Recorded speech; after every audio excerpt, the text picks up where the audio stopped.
kārtējais apmācību video par sajūtu žurnāliem. Atgādināšu, ka šīs sērijas ir par to, lai mēs iemācītos ļoti dažādas tehnikas, kā arī, lai apgūtu pašus pamatus. Kāpēc mēs vispār darām sajūtu žurnālus, uz ko fokusēties, par ko domāt, kāds ir nolūks. To nevar izdarīt vienā video, tāpēc ir šīs sērijas. Tas ir tāpatās, ka mēs kaut kādu citu jaunu prasmi apgūstam, kaut vai braucot ar mašīnu. Mēs apzināmies, ka mums ir jāskatās spogulī, mums ir jāskatās uz ceļa, mums ir jāskatās atpakaļ spogulī. Mums ir jāskatās uz stūri, uz ātrumu un tik ļoti daudz lietas, uz ko ir jāskatās vienlaicīgi. Un varbūt tu atceries, kā tas bija tev iemācīties braukt. Tas bija ļoti juceklīgi un dažreiz instruktors vienkārši nospied uz bremzēm un tu nevari saprast, kāpēc. Un viņš tev liek izbraukt otrais to līkumu, tu nevari saprast, kāpēc, jo tev likās, ka tu pievērs visam uzmanību. Izrādās, ka tomēr kaut ko neredzēji. Un tieši tāpatās ir ar jebkurām citām prasmēm. Tā nav tikai viena lieta, bet tas ir veselu prasmju kopums, salikums. Un arī šos sajūtu žurnālus darot, tur ir ļoti daudz lietas. Tur ir par materiāliem, ieskaitot arī materiālu, kādi ir šeit, kādus papīrus mēs lietojam, kādus materiālus, mākslas materiālus izvēlamies. Un tik ļoti daudz lietas. Un arī izprast no mākslas terapijas viedokļa, kādēļ ir vajadzīgi sajūtu žurnāli, un arī sākt pamazām izjust sevī, ieraudzīt sevī kaut kādas reakcijas un izprast. Numur 1, tas viss nāk ar ko? Tāpatās kā, kad mašīna, kad tu brauc ar ko? Cik reizes tu izbrauc ar mašīnu, lai tu varētu dabūt tiesības? Tiesības ar to domu, ka tas ir novērtējums, ka tu esi kaut ko iemācījusies. Nenozīmē jau, ka tu visu zini, jo vismaz, kad es sāku braukt, tajā laikā bija 2 gadi, man bija jābrauc uz stikla, bija uzlīmēts 80 ātruma ierobežojums. Tāpēc, ka joprojām toreiz tika uzskatīts, ka veseli 2 gadi paiet, kamēr pavisam labi iepraktizē to prasmi. Un lai viss rēķinās, ka līdz tam es esmu tāds ņūbijs, jeb jauniņais.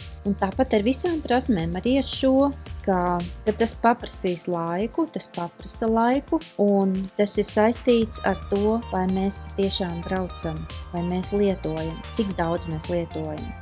Ja tu izbrauktu ar mašīnu, kā saka, svētdienas braucējs no garāžas, tad cik ilgu laiku tev tas paprasītu, lai tu varētu būt droši uz ceļa. Tā kā tas ir tāds jautājums tev pārdomām, cik ilgā laikā un ko tu gribi apgūt un ko tu no sevis sagaidi. Ja mēs tikai lasītu satiksmes noteikumus un nekad neiesaistos mašīnā pašas pie stūras, vai mums būtu braukšanas prasmes? Noteikti nē.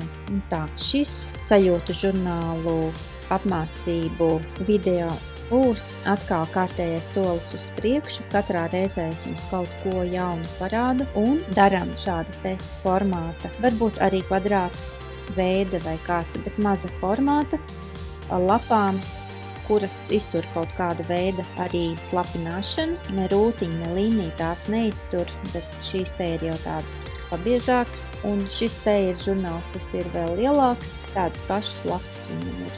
Un šos žurnālus es, protams, arī aicinu un iesaku darīt tāpat, kā es pati arī tos daru. Kaut arī es daru šo te, bet šis te ir domāts 5 minūtēm, 10 minūtēm. Katru dienu, lai radītu tevī tādu apzinātību par to, kas ir šie sajūtu žurnāli, ko tas dod, ko dod regulāra krāsu izmantošana, ko dod regulāra attēlu izmantošana un kādā veidā, ko darīt.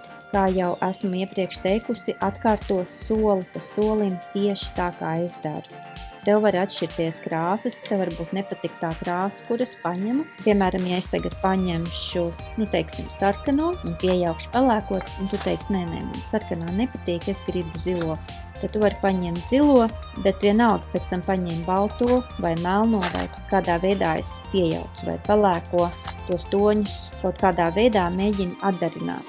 Tāpatās arī, ja es kādā uzdevumā kaut ko līmēju, šie papīri, tev droši vien tāda nebūs. Mēs katrs dzīvojam, katrs savā pasaules malā, bet tu vari vienalga uzlīmēt šādā te veidā kaut ko, kas tev ir mājās. Tādā veidā, un tieši arī uzlīmēt, nevis ņemt kaut kādu dodlingu zīmēt, vai arī akvareli, vai pildspalvu, vai zīmuli, un kaut ko pašai savu domā. Ja es līmēju, tu līmē, ja es krāsoju, tu krāso, ok? Un tas tāds ievadiņš, tāpēc, ka šodien vispār būs pavisam īss tas, ko mēs darām, jo tas būs tikai mēs nokrāsosim vienu lapu, bet pirms tam es izstāstīšu to, ka mūsu nodoms ir lietot krāsu, lai izpētītu sajūtu realitāti un emocijas caur krāsām. Tagad paņem savas akvila krāsas vai gošas krāsas vēl var. Līdzīgs tas ir pēc konsistences. Akrila vai gošas krāsas un skaties un jautā sev jautājumu, kura krāsa prasa, lai to lieto. Un šeit man nav tāda ļoti gara paleta, bet es varu sākt ar kādu krāsu, un ja es negribu krāsot gluži tik spilgtu, es varu viņu dažādos veidos atjaukt, lietojot balto un melno, kā arī vēl citus toņus. Ja šīs te ir, ko es izvēlējos.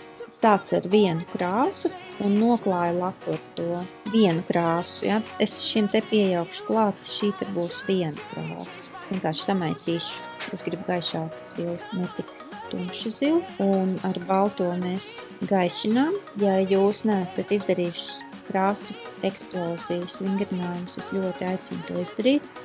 Melno es nolikšu šeit. Kādēļ? Jo atcerieties, ko pelēkais dara, neutralizē to toni. Saslapinu nedaudz otiņu, pavisam nedaudz, lai viņā neietiek uzreiz krāsa un sajauc. Un krāsas tonis ir košs, bet ja mums ir balts ar melnu, tas veido pelēku, līdz ar to pieejaucot nedaudz melno, viņš noņem to košumu. Viņš tā kā neutralizē. Tā arī mēs krāsu eksplozijā mācījāmies to, ka tie ir tādi neitrālie toņi, neutralizēšana. Un šī ir tā krāsa, kura uz mani runāja. Tu izvēlēs tagad savu krāsu un izdarīsim tālāk šo vingrinājumu. Tā kā sāc ar šo te krāsu, noklāt visu lapu, lai nesaliptu šī lapa ar nākošo, mēs ieliekam tur starpā kaut ko. Tu vari krāsot ar tādu otiņu, kas tev ārkārtīgi patīk, kā piemēram šī te man visas tās otiņas, kurām ir rakstīts Wilbert, visas man ļoti patīk, un šitas te ir izmērs 4, un man patīk arī 6 ar tādām otiņām krāsot. Vai arī tu vari izvēlēties kaut kādu tādu. Šī savukārt atkal dos citu konsistenci, vai arī tādu. Katrai otē ir savs tas, kā viņa rada feelingu.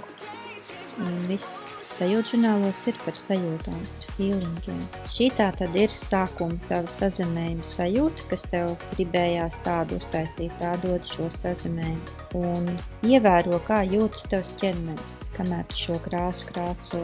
Kurā vietā šī kustība sākas, plaukstā, rokā, plecā, ķermenī, kur tu jūti to kustību. To varētu vairāk just. Šie paši jautājumi attiecas, ja tu pēc tam izvēlies paņemt pavisam lielu lapu un pieliec vai nu pie sienas vai uzliec kaut kādā tādā vietā, kur tu vari kājās stāvot, krāsot, un tad tu vari vairāk tās amplitūdas izjust. Un tikai un vienīgi noklāt lapu ar vienu krāsu. Un arī pievērs uzmanību, kā tu izjūti, vai tu jūti pēdās kaut ko, kamēr krāso, kādas ir sajūtas, kad tu velc šo potu ar krāsu pa papīru, kādas ir sajūtas. Un veido šo procesu tik patīkami, cik vien tu spēj. Un par emocijām vairāk mēs runājam uzot savus spārnus kursā. Tur ir ļoti daudz par emocijām, ko runāt. Šādās īsās sesijās to nevar visu izstāstīt, bet pašā pamatā, līdzīgi kā krāsa, ko mēs krāsojam, emocija metaforiski ir krāsas mūsu dzīves pieredzē, tam, ko mēs piedzīvojam, kam mēs ejam cauri. Bez tām dzīve būtu cieta, nespoža, un emocijas tas ir fizisks piedzīvojums, un kādā veidā fizisks tā, kā tas arī sauc sajūtas. Un mums ir šis sajūta žurnāls kā Šo sajūtu žurnālu darot, mēs iemācāmies pievērst uzmanību tam, kā jūtamies un atspoguļot to. Un citreiz šis process ir, ka mēs ieraugam, kā mēs jūtamies šajā procesā, vai arī mēs vispār neko neapzināmies, bet tikai jūtamies relaksētas un atslābušas un mierpilnas, vai arī mums rodas kaut kāda ļoti svarīga atziņa. Kā nu kuro reizi ir dažādi nolūki, nevienmēr mēs apzināmies, kāpēc un ko mēs darām, un tas ir ok, un tiekamies nākamajā video.